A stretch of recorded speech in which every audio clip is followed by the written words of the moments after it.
So I began my journey. In 1991, I curated the first Latino art show in San Francisco, which hosted 26 Latino artists, gay, lesbian, transgender, bisexual, in San Francisco. It was held in the Mission Culture Center, um, and I got a grant, and that enabled me to create this incredible artwork of artists coming out of the closet and into the Latino community. And what was really powerful about this experience is that it was an honor to my father. So I've seen some of the sketchbooks and some of the original paintings that are in our house, and they are very interesting to me. The colors are deep, rich purples and blue and red, and the images are striking symbols of women and men sometimes. And you described when I first met you and saw these things as the cobweb technique, and now I understand that it was simply pantyhose. So what's that about? I still am in search for that answer. I could only fathom that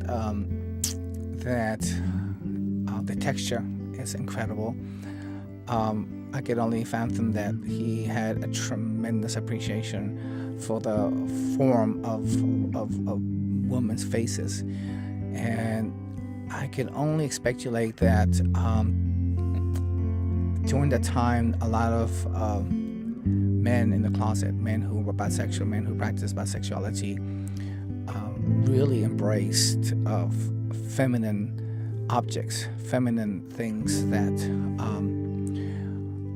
were worn by females. And of course, it makes the woman's legs look beautiful. So I think there's an aesthetic part of the pantyhose that really merged with, how can I create something so profoundly beautiful, pantyhose, into portraits. So he used the pantyhose as a medium, basically. Yes. He also used woman's,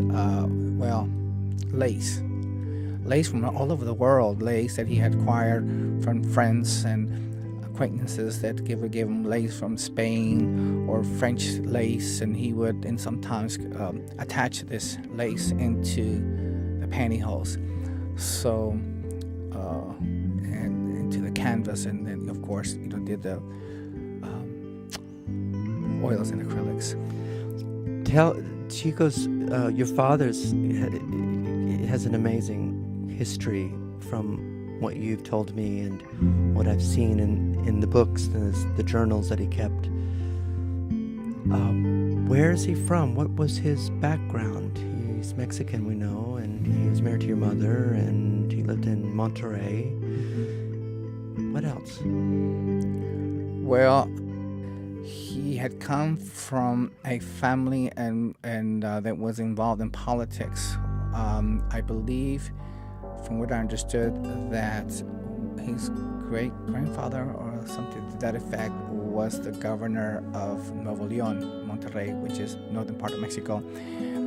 But what was more significant is that he came from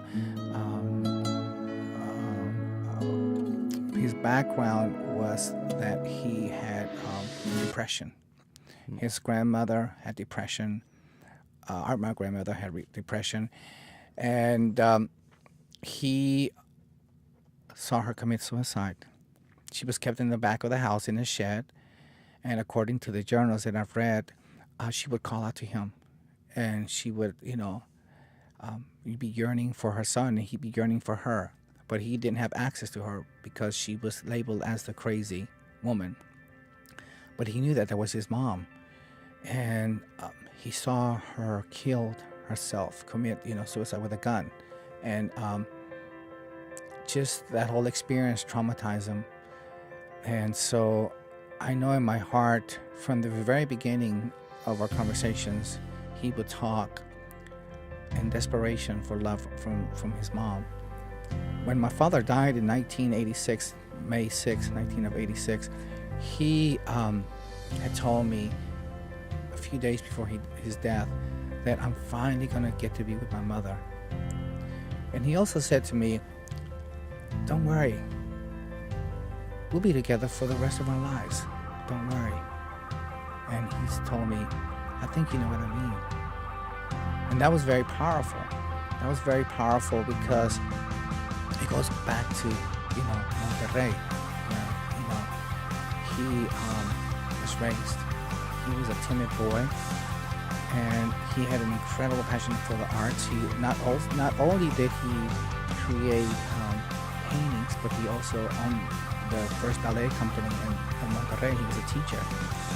And the interesting thing about his ballet company is that my mother had married him, and she would create the costumes for the ballet and the sets, and he would do all the choreography.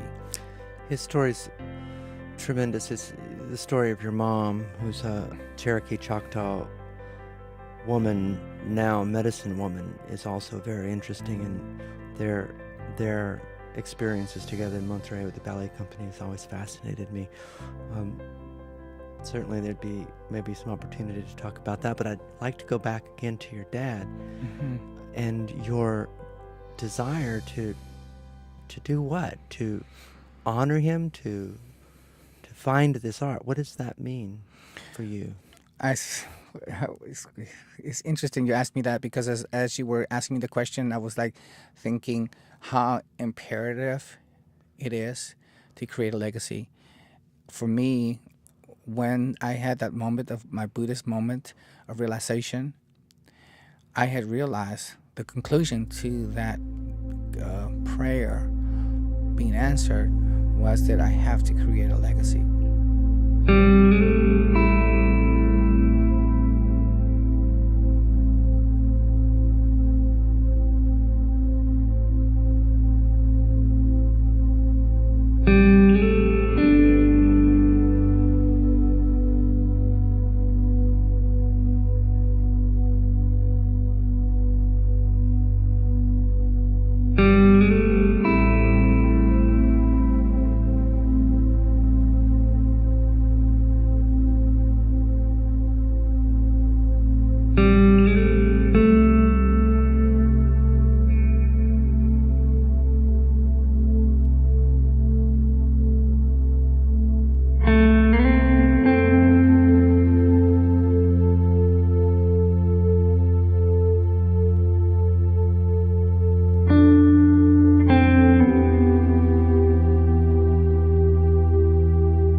Quote that I read years ago of a scripture, a Buddhist scripture. And the Buddhist scripture said, I am the most happiest and the most fortunate person in Jambu Bipa.